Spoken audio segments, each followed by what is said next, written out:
Então, como eu disse na parte anterior, os dois se tornarão uma só carne, e não duas pessoas justapostas, duas pessoas que vão viver juntos. Isso é casamento civil. O casamento à luz da Bíblia, o casamento religioso, os dois se tornam uma só carne. Não tem um maior do que o outro, não tem um melhor do que o outro, não tem um mais importante do que o outro, porque não existe mais nenhum nem outro. Isso é muito importante. Todo o ensino do Evangelho, todo o ensino do Reino de Deus sobre casamento tem que passar por essa consciência de que não existe mais nenhum e nem outro. Porque os dois deixaram a sua natureza antiga, a sua autonomia, a sua independência, agora, porque nem podiam ser, porque se a versão primeira, que era completa em si mesmo, não era bom viver dessa forma, imagina agora a nova versão, que todo mundo já nasce incompleto, necessitando de complemento. Ó, então, mais ainda agora, eu preciso renunciar à minha individualidade, eu preciso renunciar a esse meu estado de autossuficiente, de independente, ainda mais agora que eu não tenho todos os dons e habilidades para essa autossuficiência, buscar alguém que me complete nas minhas carências, e eu me torno com ela uma só carne. Não existe mais eu e ela, não existe mais ela e eu. Ele e eu, ela e eu. Existe agora apenas uma só carne. Então não existe concorrência, não existe luta, não existe briga, não existe quem melhor do que quem, porque não existe mais quem, existe uma só carne. Não existe mais ele e ela, um e outro. É uma só carne. Esse é o padrão do reino de Deus, esse é o padrão da Escritura. Só um minuto.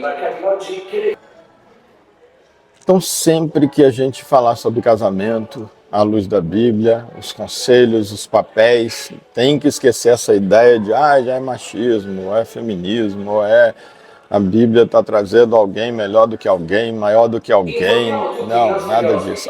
Peraí de novo. Então não existe mais duas pessoas, mais uma só carne. E quando você tem duas pessoas, você tem duas cabeças. Quando você tem uma só carne, você tem só uma cabeça. Para viver em harmonia, tem que ter uma cabeça só. Quem é a cabeça desse novo ser que surgiu? Dessa nova carne que surgiu, dessa nova pessoa mesclada que surgiu? O próprio Deus. Ele já era cabeça sobre o homem, era cabeça sobre a mulher, e quando junta continua a mesma coisa. Ele é cabeça sobre os dois. Quem decidia, quem inspirava, quem discernia o que era bem e mal para eles, para os dois, era Deus. A inspiração, a orientação para a vida, sabe? Era o próprio Deus quem dava, porque o mesmo Espírito de Deus, o mesmo Espírito que existia em Deus, existia aqui no ser humano, fluía nele. O ser humano não tinha autonomia para decidir por si mesmo o que é bem e o que é mal. Ele vivia sob o discernimento de Deus, sob a orientação de Deus, sob os oráculos de Deus. Mas Deus precisava dar para o ser humano a oportunidade de abrir mão desse estado. Nossa, hoje esse horário agora está muito, porque tem gente embarcando aqui. Então, Deus precisava dar a oportunidade para o ser humano de ele renunciar a esse estado original, que é o de de depender em tudo de Deus, do discernimento e da orientação de Deus, de depender naturalmente, receber naturalmente a orientação de Deus e de viver de acordo com esse discernimento, com essa orientação. E Deus então coloca lá a árvore do conhecimento do bem e do mal, a árvore cujo fruto é o fruto do conhecimento do bem e do mal. Ele coloca essa árvore lá e diz para eles assim: gente, deixa eu falar para vocês, eu preciso colocar essa árvore aqui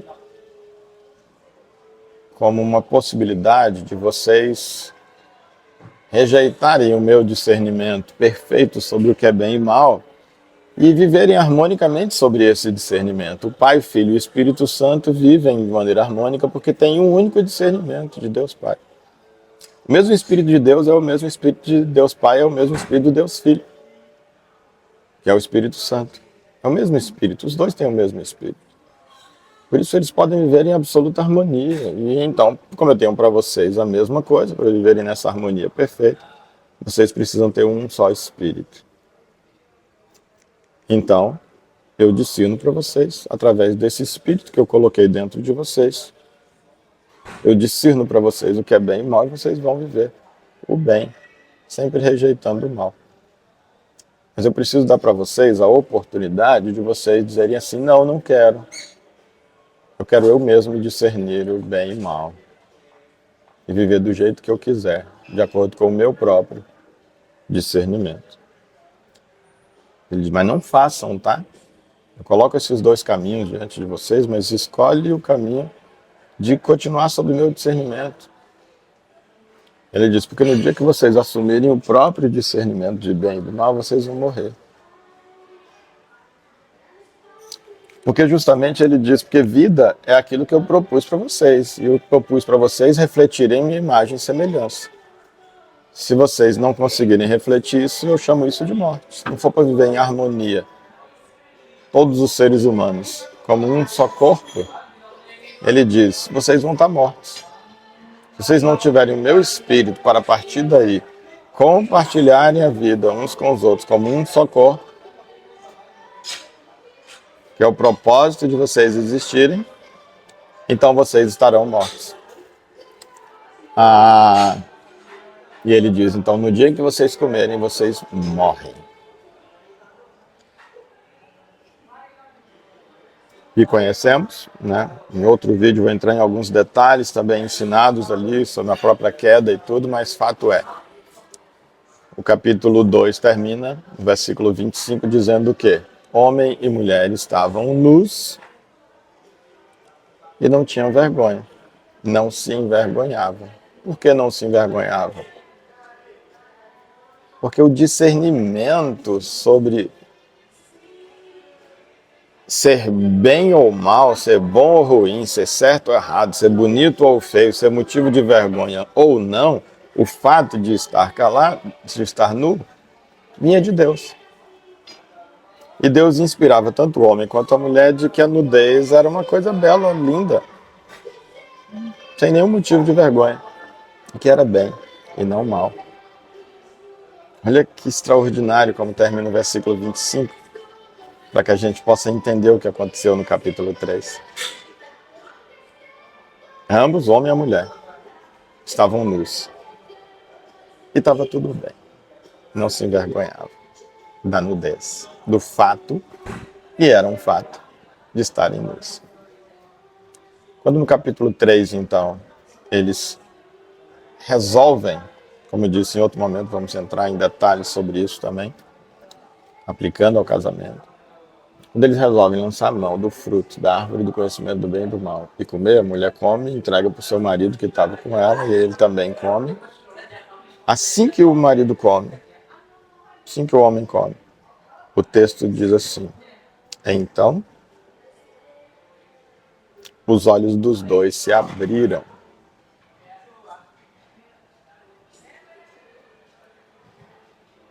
E eles viram que estavam nus e não se envergonharam. Olha que coisa interessante. No versículo 25 do capítulo 2, eles não já viam que estavam nus? Sim. Se eles não tinham vergonha, porque via. Então não é quando diz eles abriu-se-lhes os olhos deles se abriram e eles viram que estavam nus, não significa que os olhos estavam fechados. Mas estavam fechados para essa ótica própria, estava fechado para o olhar de interpretação próprio. Por que estava fechado? Porque tinha um outro aberto. Qual o outro que estava aberto? O olhar de Deus sobre as coisas, a respeito das coisas. Então não é que ele não estava enxergando antes, é que agora, então, quando ele fecha os olhos para o discernimento de Deus, ele abre os olhos, ou o contrário, quando ele abre os olhos para o próprio discernimento, ele fecha os olhos para o discernimento de Deus. Não é que eles não enxergavam literalmente, mudar o ângulo aqui para não dispersar a atenção aí. Então, quando ele abre os olhos para o próprio discernimento, agora eu vejo a vida a partir do meu próprio umbigo, eu fecho os olhos para o discernimento de Deus. Então, por isso que diz, os olhos dos dois se abriram, porque antes havia um olhar espiritual ligado e aberto, agora o olhar espiritual fecha e se abre o olhar carnal. Quando, então, o deles se abriu, porque antes era um só o olhar, porque os dois recebiam da mesma fonte de inspiração, e os dois entendiam que a nudez era algo tranquilo e não era motivo de vergonha. Agora, quando os dois, então, cada um assume o próprio discernimento, agora eles passam a enxergar a vida a partir das próprias percepções. Veja que mesmo que houve coincidência na interpretação de ser bem e mal, portanto não é só quando choca, e vai ter situações em que vai chocar, mas o problema para o ser humano não é só quando choca, não, porque aqui houve uma coincidência. Mas mesmo havendo coincidência, quando essa coincidência é diferente do olhar de Deus para aquele fato, para aquela circunstância, é problema. Os dois tiveram o mesmo discernimento. A nudez não é boa, não é coisa boa, é vergonhoso, é motivo de vergonha, não é bom. Os dois tiveram o discernimento agora próprio. Coincidiu o discernimento dos dois, mas não era uma coisa boa. O discernimento de Deus é que era bom. Não tinha nada de errado na nudez, nada de feio. Era lindo, como continua sendo, mas pelo olhar agora da humanidade deixou de ser. Deus não tenta convencê-los, eu acho lindo isso. Não, deixa eu te falar, para com isso, ou deixa de vergonha, porque então eles tiveram vergonha, pegaram folhas e tamparam. Estavam vergonha um do outro, tamparam suas partes íntimas. Deus não chega, tira essa folha daí, Adão ou Eva, tira aí. Não tem motivo de ter vergonha, não, para com isso, vocês são o mesmo corpo, vocês são a mesma carne, para que vocês vão ter vergonha um do outro? Não, eles não se enxergam mais assim. Eles perderam essa capacidade de se enxergar como extensão um do outro. Olha a tragédia aí. Quem dava esse discernimento de extensão um para os outros era o Espírito de Deus, essa consciência. Agora, a carne vai fazer interpretações equivocadas. Os dois não se viam como extensão um do outro. Por isso, é o motivo de vergonha. Deixa eu me tampar aqui, me cobrir, porque eu estou com vergonha dela. Deixa eu me cobrir, porque eu estou com vergonha dele. Não sou mais eu. É ele, é ela. Estou com vergonha dele, estou com vergonha dela. Ai, ai, ai. Tampa, tampa, tampa, tampa. A circunstância é exatamente a mesma, nudez. Não tinha uma espinha a mais, não tinha uma ruga a mais, não tinha uma estria a mais, não tinha uma varizes a mais, não tinha um milímetro mais gordo nem mais magro, um músculo a mais ou menos. No milésimo de segundo posterior ao fato de ter comido, a circunstância é exatamente a mesma, mas o olhar mudou. Deixou de ser um olhar de inspiração de Deus e passou a ser olhar de inspiração própria. E aquele que via essa extensão de mim, osso dos meus ossos, carne da minha carne, eu não tenho que ter motivo do meu osso da minha carne. Eu não tenho que ter vergonha de mim mesmo, da minha extensão, do meu complemento. Agora tem vergonha. Por quê? Porque deixa de se olhar dessa forma. A capacidade de ver no outro uma extensão de si de maneira absoluta foi perdida. Foi absolutamente perdida. E isso é o que Deus chama de morte. E por que a humanidade já não acabou ali? Porque Deus já tinha um plano, que já estava inclusive em curso, desde antes de formar o ser humano. Esse plano já estava em curso. Como a Escritura nos estabelece, antes da fundação do mundo, o Cordeiro de Deus já havia sido imolado. Quando eles pecam, o pecado já cai sobre o corpo de Jesus e Deus continua conseguindo interagir com eles até que toda a obra restauradora acontecesse. Mas conviver com esse prejuízo, a humanidade vai ter que conviver aqui na Terra. Entendendo isso, nós podemos entender melhor a nossa dificuldade de relacionamento, de casamento. Nós não temos mais uma mesma fonte de interpretação, uma mesma fonte de inspiração e uma fonte perfeita que era do Espírito de Deus, o Espírito da verdade, que nos está à disposição de novo. O Evangelho vai dizer quando Jesus vai embora, ele diz: eu vou, mas eu vou mandar o Espírito da verdade para vocês.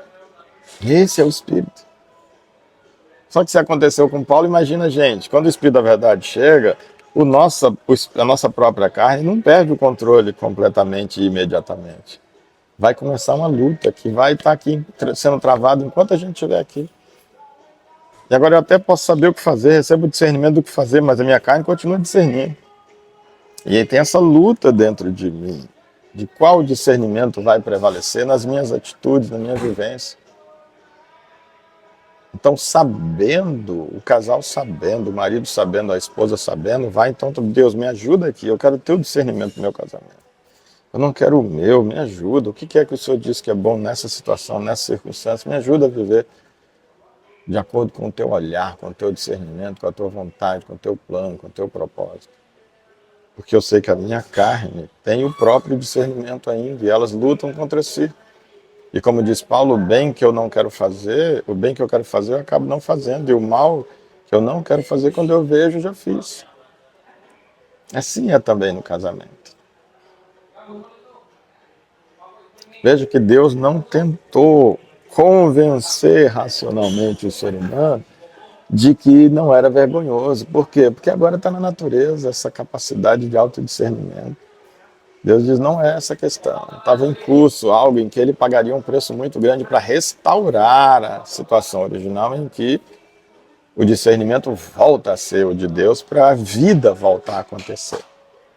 Isso aplica no casamento e na humanidade como um todo, mas aqui o nosso foco é sobre o casamento. E é pela perda dessa capacidade de enxergar o outro como extensão de si, porque agora eu não vivo sobre o discernimento de Deus, eu não olho a partir da ótica mais de Deus. Por ter perdido isso ainda no Éden, eu já nasci com essa falha, com essa incapacidade de viver em harmonia no corpo, eu continuo incompleto. O que é pior, um completo que quer, por um discernimento errado, acha que ser completo, que ser autossuficiente é melhor. Um incompleto que, pelo discernimento errado de bem e mal, entende que ser autossuficiente, ser independente, ser individual é melhor. Equivocado.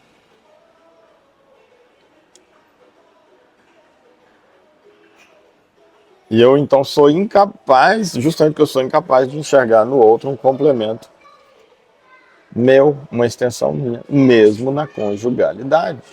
Eu vou sempre estar achando que é uma disputa. A vontade de quem que vai prevalecer? Ah, por que sempre do seu jeito? Ah, deve ter sempre que faz. E às vezes é mesmo, tá? Porque o outro tem esses equívocos. Ah, é só para implicar comigo. Ah, é só pelo prazer que tem de me ver contrariado. Ah, é só pelo prazer de mostrar que é isso, que é aquilo. Porque realmente são duas pessoas. O convite do Evangelho para o casamento, para mim e para você, é o quê? Cada vez mais caminhe no sentido de deixar, de abandonar, continua sendo do Gênesis, deixar a própria individualidade e de caminhar no sentido da fusão, no sentido da união, no sentido de se tornarem uma só carne. Cada vez mais, cada vez mais. Vai falhar, mas não perder esse foco, esse objetivo. Quem ama sempre espera o melhor da pessoa amada. Eu amo, eu quero acreditar que não foi pessoal, não é sobre mim. Está entendendo que isso é melhor para o corpo, e não para ela, não para ele. Não há uma disputa. Quando houver, arrepender, dizer eu errei, eu agi com individualidade. Eu agi como se eu fosse eu só. E eu não sou só, nós somos um corpo. Eu agi de maneira individualista, de maneira egoísta. Portanto, eu agi de maneira contrária ao Evangelho, ao reino de Deus. Eu me arrependo, peço perdão e vamos reajustar o foco. Vamos reajustar a rota. Então é por isso que Paulo, como eu tinha dito naquele outro vídeo, ele diz assim, gente, é melhor vocês não casarem.